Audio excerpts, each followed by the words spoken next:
The water cascaded down the storm drain like a waterfall of defiance.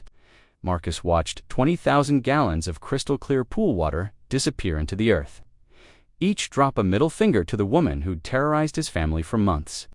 But as Karen's shrill voice echoed across the fence, "I'm calling my lawyer. You'll regret this." Marcus had no idea that emptying his pool would trigger a chain of events that would expose secrets buried deeper than his pool's foundation. The knock on Karen's door 3 days later wouldn't be from her lawyer. It would be from someone far more dangerous, someone who'd been waiting years for this moment. Sometimes revenge is a dish best served. The morning sun cast long shadows across the Riverside Estates subdivision as Marcus Rodriguez stood at his kitchen window, watching the last of his pool water spiral down the drain. The sight should have filled him with satisfaction, but instead, a cold knot of dread twisted in his stomach. 3 months. 3 months of Karen Whitmore's relentless campaign of harassment, and it had finally come to this. "Daddy, why did you empty the pool?" His 8-year-old daughter, Sophia, appeared at his elbow, her dark eyes wide with confusion. She pressed her small hand against the window, leaving a smudge on the glass. "It's almost summer." Marcus crouched, down to her level, his weathered hands gentle on her shoulders. "Sometimes, Mia, we have to make hard choices to protect our family." But even as he said the words, Marcus wondered if he'd made the right choice. The pool had been their sanctuaries, Sophia's laughter echoing across the water during weekend. Barbecues his wife Alina, finding peace in her early morning laps. The place where they'd built memories that now felt as drained as the empty concrete basin in their backyard. The doorbell's sharp chime cut through the morning quiet. Marcus's jaw tightened. He didn't need to look through the peephole to know who stood on his porch at 7 a.m. on a Tuesday morning. "Alina," he called toward the stairs. "Can you take Sophia to school today?" His wife appeared at the top of the staircase, her nurse's scrubs pristine despite the early hour. Alina Rodriguez had dealt with life-and-death situations in the ICU for 15 years, but even she looked exhausted by their neighbor's relentless assault on their peace. "Is it her again?" Elena's voice carried the weight of too many sleepless nights. The doorbell rang again, longer this time, more insistent. "Go," Marcus said, kissing his daughter's forehead. "I'll handle this." He waited until he heard the garage door close before opening the front door. Karen Whitmore stood on his porch like a general surveying conquered territory, her perfectly coiffed blonde hair armor against the morning humidity. At 52, she carried herself with the entitled confidence of someone who'd never heard the word no without escalating to management. "You have exactly 30 seconds to explain yourself, Rodriguez." Her voice could have cut glass. "My security cameras caught everything. That's destruction of property, and I'm calling the police." Marcus stepped onto the porch, closing the door behind him. "It's my pool, Karen. On my property, I can do whatever I want with it." "Wrong." She thrust her phone toward him, the screen showing a video of water rushing down his driveway. "This water damaged my landscaping. $5,000 in imported Japanese maples, ruined by your little tantrum. Your landscaping is 30 feet from my driveway. Water finds a way, doesn't it?" Karen's smile was shark-like, just as Marcus had dealt with bullies in his 20-year career as a high school principal. He'd learned to read the signs, the posturing, the manufactured outrage, the desperate need to control others. But Karen operated on a different level entirely. She wasn't just a bully. She was a predator who'd turned harassment into an art form. It had started 3 months ago when Sophia's birthday party had run until 9 p.m. Nothing excessive, just family and a few friends from school, everyone inside by the time the sun set. But Karen had called the police anyway, claiming a noise violation that didn't exist. When the officers had politely explained that no laws were being broken, Karen had escalated to the Homeowners Association, filing complaint after complaint about everything from the height of their grass to the color of their mailbox. "I've already spoken to my attorney," Karen continued, her voice rising with each word. "Pool drainage requires permits in this county. Environmental violations, property damage. I'm estimating damages at $25,000 minimum.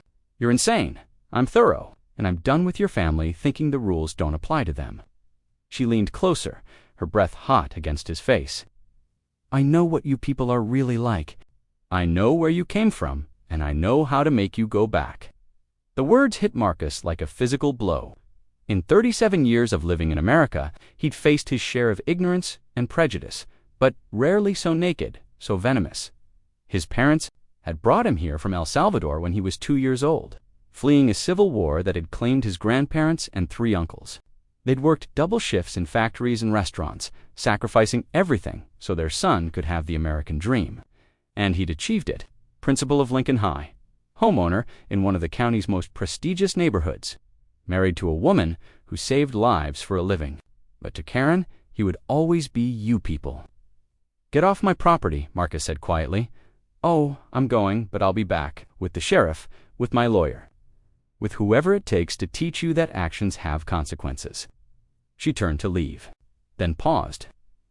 "You have no idea who you're dealing with, Rodriguez. No idea what I'm capable of." As her heels clicked across the driveway, Marcus noticed something he'd missed before. A white sedan parked at the end of the street, its driver obscured by tinted windows.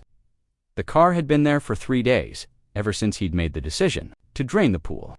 Probably another one of Karen's games, having him watched, documented, building her case. He was about to go inside when his phone buzzed. A text from Elena. "Everything okay?"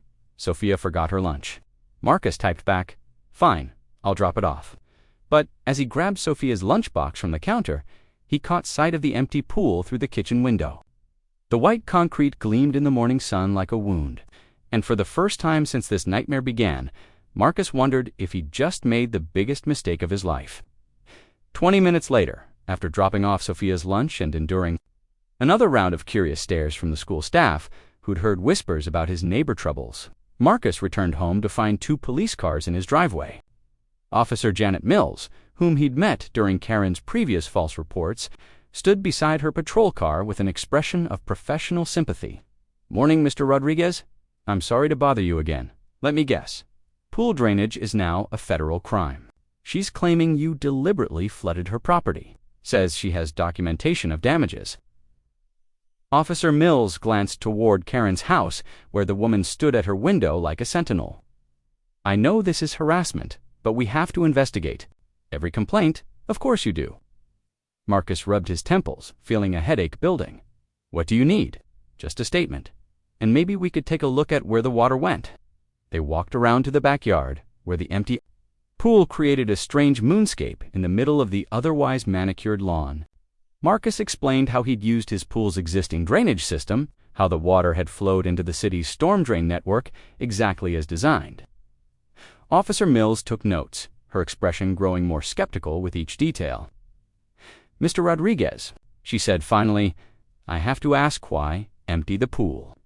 It seems like an extreme response to a neighbor dispute." Marcus looked at the empty concrete basin, remembering the joy it had once brought his family. "Because she threatened to call the health department. Said she'd report us for not maintaining proper chemical levels. Said the pool was a public health hazard and she'd have it condemned." Was there actually a problem with the pool? "No, I test the water twice a week. Elena's a nurse, he's obsessive about safety. But Karen doesn't care about truth, she cares about control." Marcus gestured toward the empty pool. "So I took away her ammunition." Officer Mills nodded slowly. "I understand, but now she's claiming property damage." "Then let her prove it in court." As if summoned by his words, Karen's voice carried across the yard. "Officer, I hope you're taking this seriously. That man has been terrorizing my family for months." Officer Mills sighed. "I'll file the report, but Mr. Rodriguez, I have to advise you this is escalating. Maybe consider mediation through the HOA. The HOA president is her tennis partner. Then maybe it's time to lawyer up." After the police left, Marcus stood in his backyard, staring at the empty pool. The silence was deafening, no gentle hum of the filter, no splash of water against the sides, just the echo of his own breathing and the distant sound of traffic from the main road. His phone rang. "Elena, how bad is it?" she asked without preamble. "Police report. Potential lawsuit.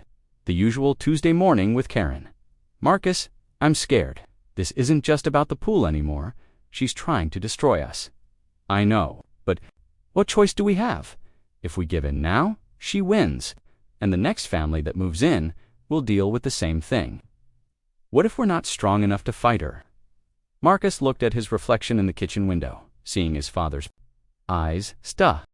The law office of Hartwell, Brennan and Associates occupied the top 3 floors of downtown's most prestigious building, its floor-to-ceiling windows offering a commanding view of the city below. Karen Whitmore sat in the leather chair across from attorney Richard Brennan's mahogany desk, her posture erect, her smile predatory. $25,000 in damages, she repeated, sliding a manila folder across the polished surface. Minimum, but I'm thinking we go higher. Emotional distress, harassment. These people need to learn their place. Brennan, a silver-haired man in his 60s who'd built his reputation on ruthless efficiency, opened the folder and studied the contents. Security camera footage, time-stamped photographs, detailed property assessments. Karen had been thorough. He'd give her that. The drainage issue is interesting, he said, adjusting his reading glasses. Most homeowners don't realize that pool drainage requires environmental permits in this county. A technicality, but a useful one. Exactly.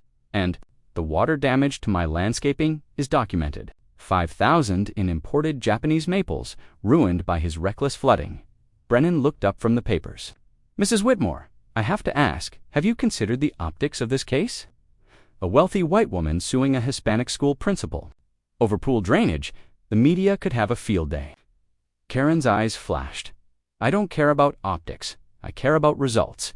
These people moved into my neighborhood and think they can do whatever they want. Pool parties until all hours. Children screaming in the backyard. Property values dropping because of their ... lifestyle. I see. Brennan's expression remained neutral, but internally, he was calculating. Karen Whitmore had been a client for 3 years, and her retainer checks never bounced. But something about this case felt different, more personal, more dangerous. I want them gone, Karen continued. Whatever it takes. Lawsuit, harassment charges, HOA violations. I want them to pack up their little family and go back where they came from. Mrs. Whitmore, I need to be clear about something. If this case goes to court, their attorney will likely argue that this is part of a pattern of harassment on your part. Are there any incidents ... you haven't told me about? Karen's smile never wavered. Nothing they can prove. That evening, Marcus Rodriguez sat in his own lawyer's office, though the surroundings were considerably more modest. Attorney Sarah Chen operated out of a strip mall between a dry cleaner and a Chinese restaurant, but her reputation for fighting bullies was legendary in the immigrant community. She's good, Sarah said, reviewing the lawsuit papers that had been served that morning. Professionally vindictive, but good. This environmental permit angle is clever technically. You were supposed to file drainage permits for anything over 500 gallons. 500 gallons. That's ridiculous. People drain pools all the time. Not in Riverside County. Not anymore. New regulations passed last year, after the drought. Sarah leaned back in her chair. She's done her homework. This isn't just neighbor harassment, this is warfare. Marcus rubbed his temples. How much is this going to cost me? To fight it properly, 40,000, maybe 50.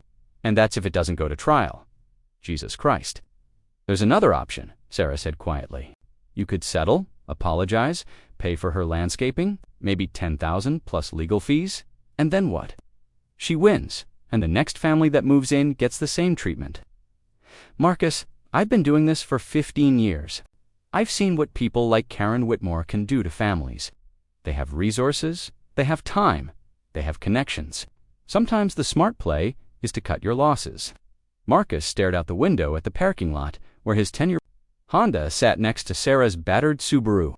My father died in a factory accident when I was 12, crushed by a machine because his supervisor cut corners on safety to save money.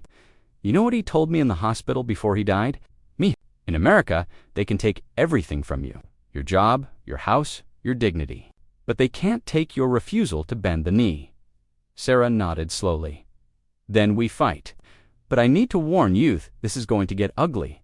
She's not just trying to win a lawsuit. She's trying to destroy your family. Then maybe it's time. Someone destroyed her back.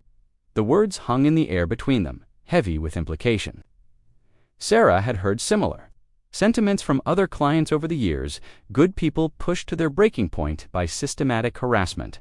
Usually, she talked them down, reminded them that justice worked slowly but surely. But something about Karen Whitmore's case felt different. "There's something else," Sarah said, pulling out another file. "I did some research on your neighbor. Karen Whitmore isn't her real name." Marcus leaned forward. "What? She changed it legally 16 years ago. Used to be Karen Novak, and before that, Karen Kowalski. She's been through 3 marriages, all ending in bitter divorces. Each time, she walks away with a significant settlement. So she's a professional victim.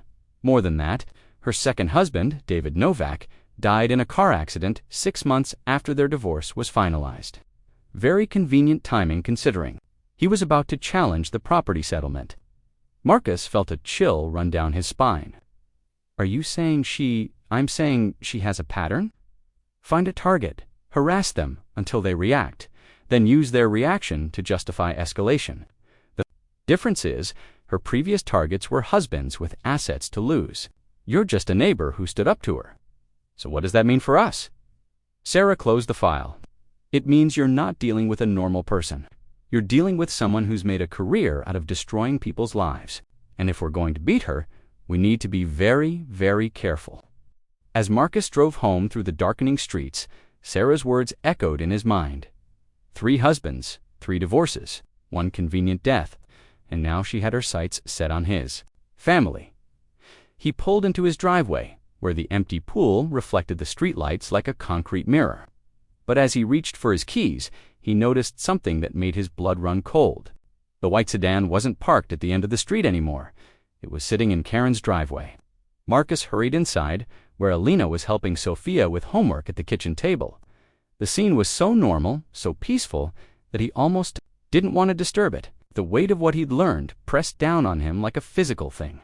"How did it go?" Alina asked, looking up from Sophia's math worksheet. "We're going to fight it." "But Alina, there's something you need to know about Karen." He told her about the name changes, the pattern of harassment, the dead husband. Elena's face grew paler with each detail. "She's not just a difficult neighbor," Marcus concluded. "She's dangerous, and she's targeted our family. What do we do?" Before Marcus could answer, Sophia looked up from her homework. Daddy, who was that lady talking to Mrs. Whitmore, what lady me? Ah, the one in the white car. They were talking for a long time. The lady looked really mad. Marcus and Alina exchanged glances. "When was this, sweetheart?" "After school. When you were picking me up, Mrs. Whitmore was crying." Alina moved to the window, peering through the blinds toward Karen's house. "The white car is gone now. But it was here for 3 days," Marcus murmured, watching, waiting. That night, as the Rodriguez family slept, they were unaware that 3 blocks away, Karen Whitmore was pacing her living room.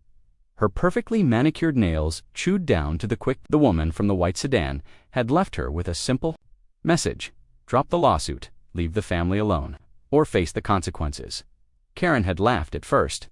She'd dealt with threats before: angry husbands, vindictive ex-lovers, desperate debtors. But there had been something different about this woman, something cold and professional that reminded Karen of her own reflection. The woman had known things about David's car accident, about the insurance settlement, about the brake lines that had been mysteriously severed just enough to cause failure at high speed. "You can't prove anything," Karen had said. "I don't need to prove anything," the woman had replied. "I just need to make sure you understand that your little game with the Rodriguez family ends now." "Who are you?" "I'm someone who's been waiting 16 years for you to make exactly this kind of mistake. Someone who knows that karma is a bitch, and she's finally ready to collect now." At 2 a.m., Karen stared at her phone. Richard Brennan's contact information glowing on the screen. She could call him, tell him to drop the case, claim she wanted to be the bigger person, cut her losses, and move on to easier targets. But Karen Whitmore had never backed down from a fight in her life, and she wasn't about to start now. She dialed Brennan's emergency number. "Richard, it's Karen. I need you to expedite the Rodriguez case, file for emergency injunctions, harassment charges, whatever it takes. Karen, it's 2 in the morning. Can this wait until someone threatened me tonight? Someone connected to them? I want charges filed first thing in the morning." There was a pause. "What kind of threat?" The kind that means we're dealing with dangerous people. The kind that means I was right about them all along. I'll make some calls, Brennan said finally. But Karen, if you're receiving threats, maybe you should consider I'm not backing down. These people want to play hardball. Let's play hardball. As she hung up, Karen felt the familiar rush of adrenaline that came with escalation. She'd built her life on making PO. 16 years on the force, and she'd never been able to let this one go. The brake lines severed just enough to cause failure at highway speeds, the convenient timing 6 months after a bitter divorce. The grieving widow, who'd seemed more relieved than devastated. No way to prove that Karen Novak, now Karen Whitmore, had orchestrated her ex-husband's death, until yesterday, when a familiar white sedan had pulled into the police station parking lot. Detective Santos, your 9 a.m. appointment is here. Maria closed the file and straightened her tie. The woman who entered her office was tall, elegant, with silver-streaked hair and eyes that had seen too much.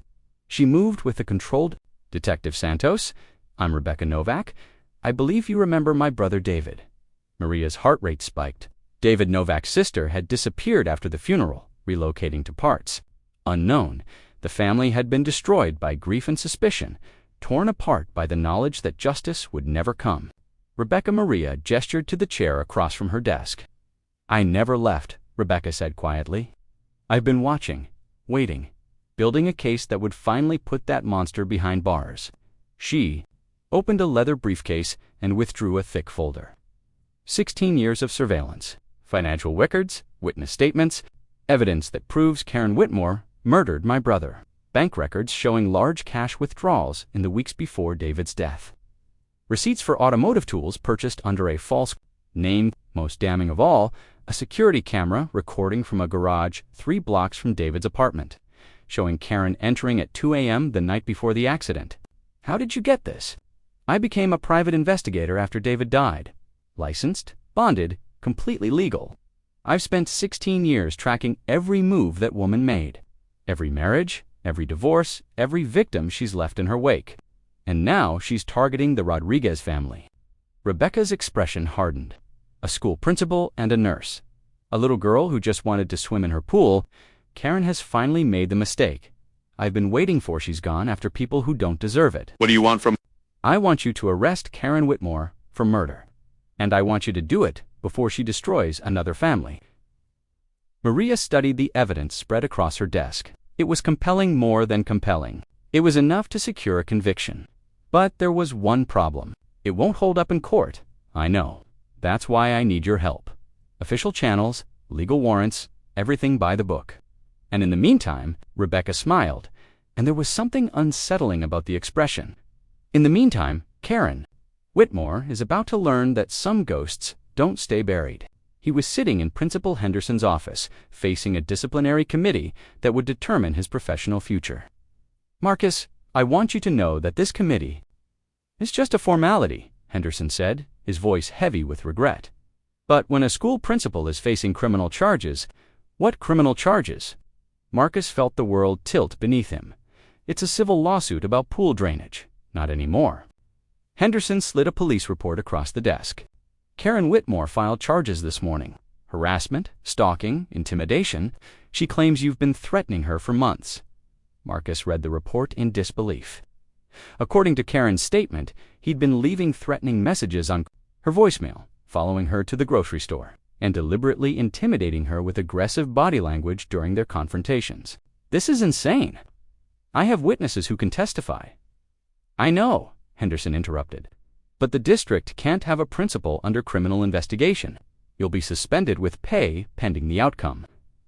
Marcus stared at the man who'd been his mentor for 5 years. Jim, you know me. You know my character. Do you really think I'm capable of stalking and intimidating a woman?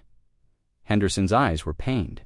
No, but I also know that desperate people do desperate things. And according to this report, you've been under tremendous stress. She's trying to destroy my family. And now, she's trying to destroy your career. The question is, what are you going to do about it? Marcus drove home in a daze, his mind reeling from the speed of Karen's escalation. Suspended from his job, facing criminal charges, but as he pulled into his driveway, he noticed something that made his blood run cold. Karen's white sedan was parked in his driveway, and she was standing on his front porch, talking to Sophia. Marcus was out of his car and moving before he'd even turned off the engine. "Sophia, get in the house."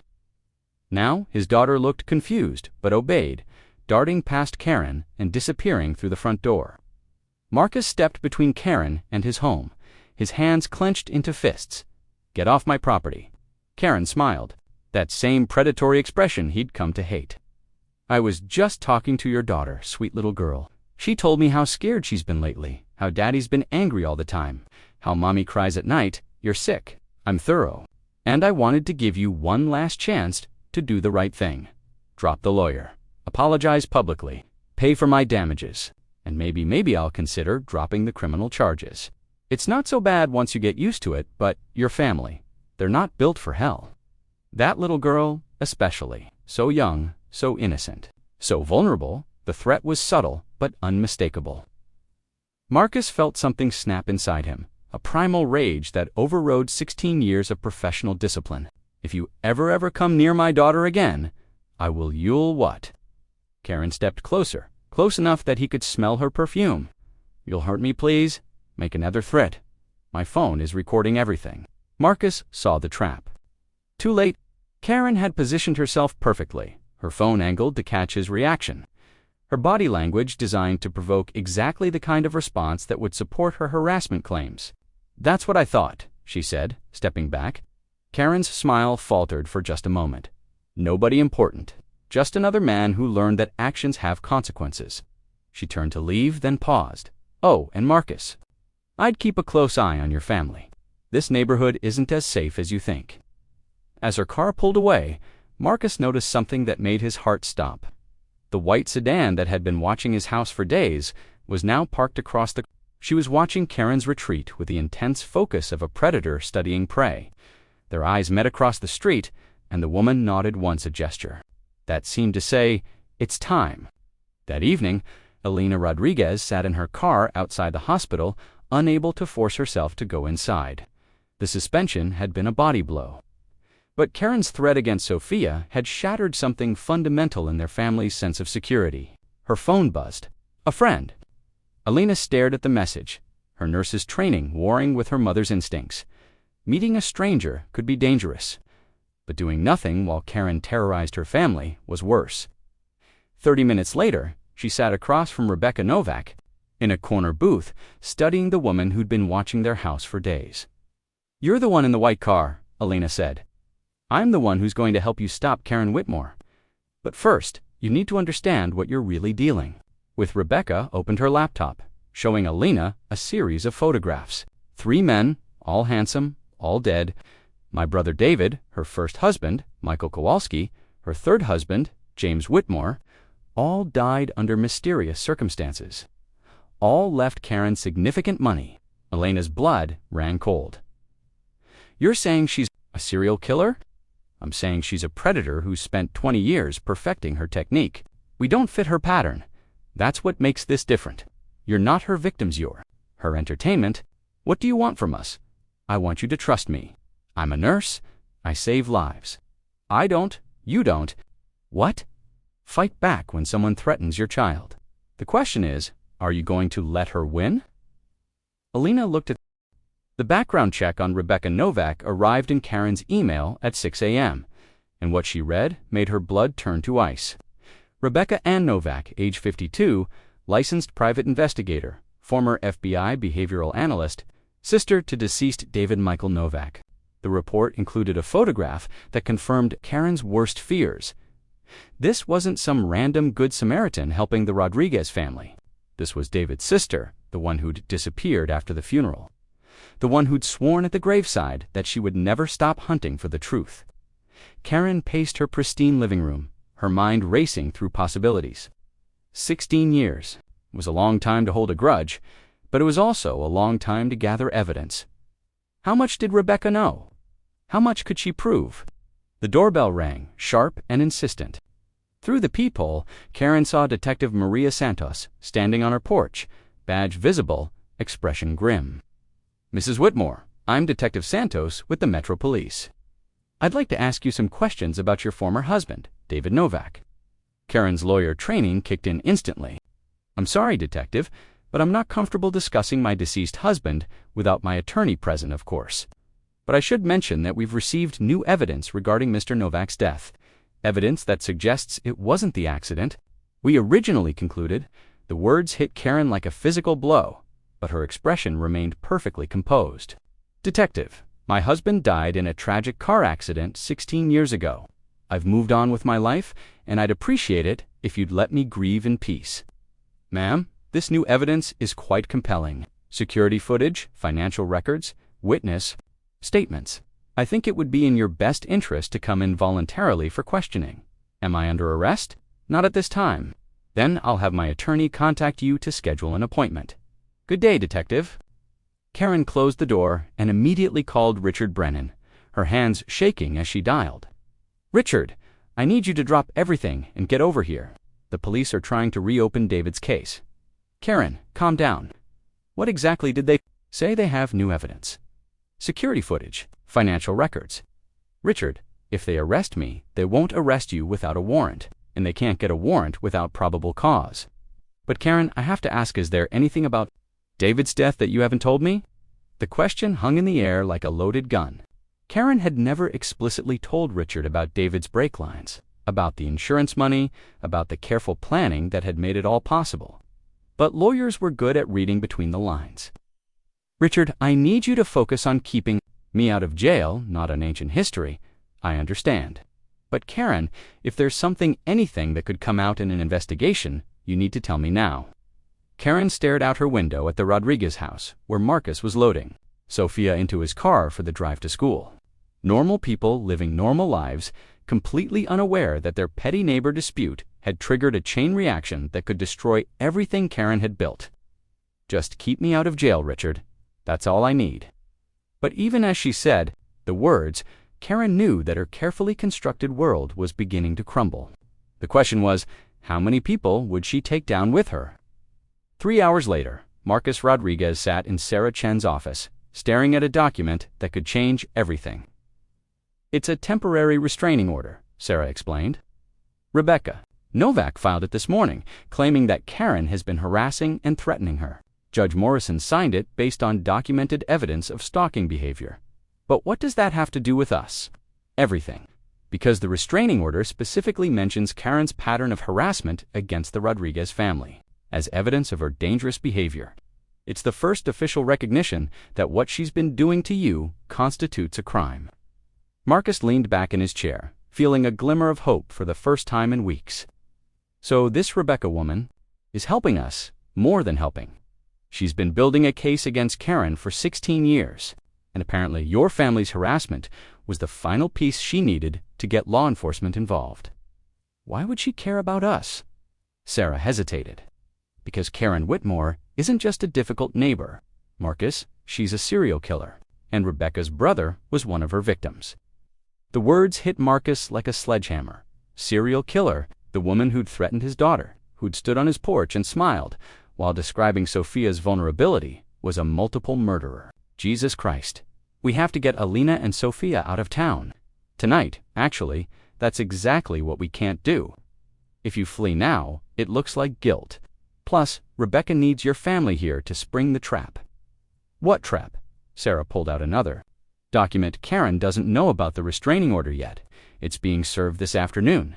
When she violates its hand, she will violate it. Because she can't help herself, Rebecca, and Detective Santos will have everything they need to arrest her for murder. And if something goes wrong, if she hurts my family before they can arrest her, then we'll all go down fighting. But Marcus, this is our only chance. If we don't stop her now, she'll destroy your family anyway. At least this way, we're fighting back." Marcus thought of his father's words about refusing to bend the knee, about standing up to bullies even when the odds were impossible, about protecting what mattered most. "What do you need us to do?" That afternoon, Alina Rodriguez picked up Sophia from school as usual. But instead of going home, she drove to the safe house Rebecca had arranged, a modest apartment across town, complete with surveillance equipment and a direct line to Detective Santos. "Mommy, why can't we go home?" Sophia asked as they climbed the stairs to the second floor. Because Daddy and I need to make sure our house is safe. Baby, it's just for a few days. But as Alina tucked her daughter into the unfamiliar bed, she wondered if they would ever feel safe again. Rebecca's plan was elegant in its simplicity. Use Karen's compulsive need to control and intimidate against her. The restraining order would be served at 4 p.m. Karen would violate it within hours, probably by going to the Rodriguez house to confront Marcus. When she did, she'd be arrested for violating the order, giving Detective Santos probable cause to search her house and car for evidence related to David Novak's murder. The plan depended on Karen being exactly as predictable as she'd been for 20 years.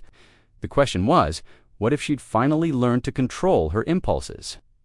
At exactly 4:17 p.m., Deputy Marshal James Wilson rang Karen's doorbell and served her with the restraining order. Karen read the document with growing fury, her carefully maintained composure finally cracking. "This is ridiculous. I don't even know who Rebecca Novak is." "Ma'am, the order is quite specific. You're to maintain a distance of at least 500 feet from Ms. Novak and from the Rodriguez family. Any violation could result in immediate arrest. This is harassment. I'm the victim here." But Deputy Wilson was already walking back to his car, leaving Karen standing on her porch with a piece of paper that effectively ended her campaign of terror against the Rodriguez family for about 30 seconds. By 5 p.m., Karen was in her Mercedes, driving slowly past the Rodriguez house. The driveway was empty, the windows dark. Where was the family? Were they hiding? Planning something? She parked at the end of the street and called Richard Brennan. "Richard, they got a restraining order. Some woman named Rebecca Novak. I need you to challenge it immediately." "Karen, where are you right now?" "I'm in my car." "Why? Please tell me you're not anywhere near the Rodriguez house." Karen looked at the empty driveway, at the dark windows, at the empty pool that had started this whole nightmare. "Of course, not. I'm just driving around thinking." "Good, because violating that restraining order would be the worst possible thing you could do right now. The police are looking for any excuse to arrest you." "I understand. But Richard, I can't just sit back and let them destroy me. These people are trying to ruin my life. And if you're patient, we can fight back through legal channels. But if you do something stupid," Karen hung up and got out of her car. Patient wasn't in her vocabulary. For 20 years, she'd survived by staying one step ahead of her enemies, by striking first and striking hard. She wasn't about to start playing defense now. The Rodriguez house was dark, but Marcus's Honda was in the garage. He was home, probably cowering behind locked doors, like the coward he was. Well, it was time for him to face the consequences of his actions. Karen walked up the driveway, her heels clicking against the concrete like a countdown timer. She had no plan beyond confrontation, no strategy beyond intimidation. For the first time in her criminal career, she was acting on pure emotion, which was exactly what Rebecca Novak had been counting on. Hidden in an unmarked van across the street, Detective Santos spoke into her radio. "Suspect is approaching the Rodriguez residence. All units, stand by." Rebecca sat beside her, watching through heat-powered binoculars as Karen rang the doorbell repeatedly, then began pounding on the door with her fists. "She's losing control," Rebecca murmured. 20 years of careful planning, and she's throwing it all away because she can't stand to lose." "Just like David said she would," Santos replied. "He told me once that Karen's greatest strength was also her greatest weakness. She never knew when to quit." Marcus opened the front door, and even from a distance, 3 months later, Marcus Rodriguez stood at his kitchen window, watching contractors install the new pool liner. The explosion had cracked the concrete basin in 17 places, but the insurance adjuster had ruled it repairable. Act of God. He'd written on the claim form, apparently unaware of the irony. The rest of Riverside Estates was slowly returning to normal. New residents had moved into Karen's house, a young couple with twin toddlers who waved cheerfully whenever they saw the Rodriguez family. The scorch marks on the street had been repaved. The broken windows had been replaced. But some damage couldn't be fixed with contractors and insurance money.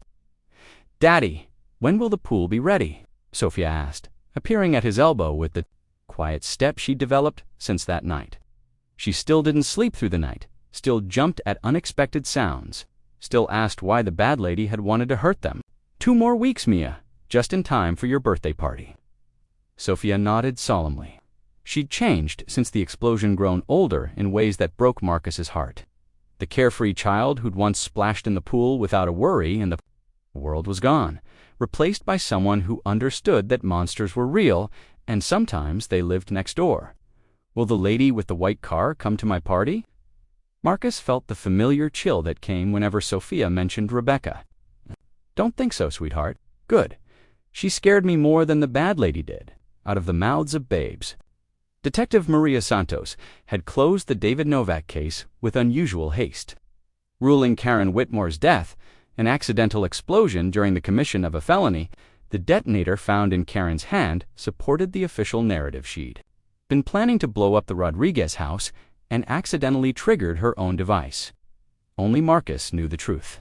Only he had seen Rebecca in the crowd of first responders, her face illuminated by the flames, wearing an expression of such cold satisfaction that it had haunted his dreams for weeks.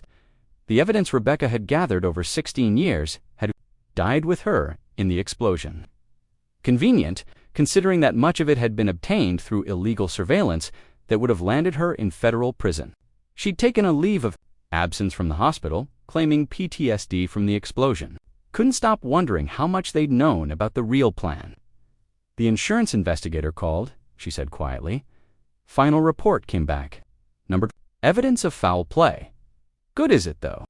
Marcus turned from the window, studying his wife's face. Alina had lost 15 pounds since the explosion, dark circles permanently etched under her eyes. She jumped at car doors, slamming, checked and rechecked the door locks, insisted on driving Sophia to and from school personally. Does it matter? He asked. Karen's dead. We're safe. Our daughter can grow up without looking over her shoulder. But 3 other families lost husbands to that woman. Don't they deserve justice? They deserved justice 16 years ago. Sometimes the system fails, Elena. Sometimes the only justice comes from people willing to step outside the law. Elena stared at him, recognizing something in his voice she'd never heard before. A hardness, a willingness to accept moral compromise. That would have been unthinkable 4 months ago. I sound like a father who's grateful his daughter is alive. The conversation was interrupted by the doorbell. Through the peephole, Marcus saw a familiar figure, Sarah Chen, looking unusually formal in a dark suit. Sarah, what's wrong? His lawyer stepped inside, glancing around nervously. Marcus, I need to talk to you and Alina. Privately, they gathered in the living room where the empty pool was visible through the patio doors. Sarah opened her briefcase and withdrew a manila envelope. This arrived at my office yesterday. No return address, postmarked 3 days ago from Denver.